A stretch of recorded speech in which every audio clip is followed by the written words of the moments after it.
Partisipasi Kabupaten Bangkalan dalam Pesta Kesenian Bali tahun ini menampilkan beraneka tari dan lagu daerah dari kabupaten tersebut.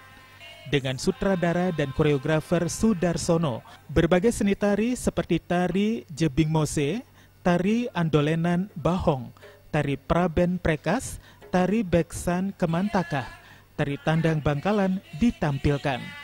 Selain itu tari Buk Marliah yang menggambarkan sosok yang sangat ulet, cekatan, terampil, tidak pernah putus asa dan humoris.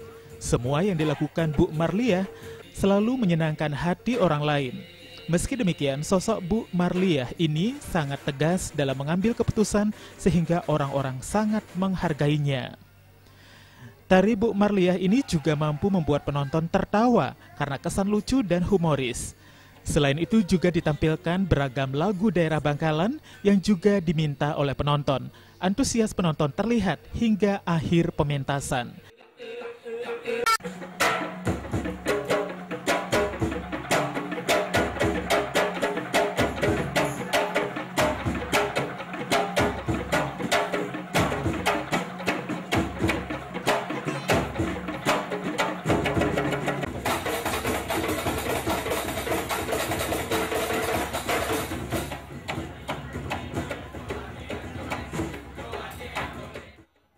Pratnya Paramita dan Artaya, Bali TV.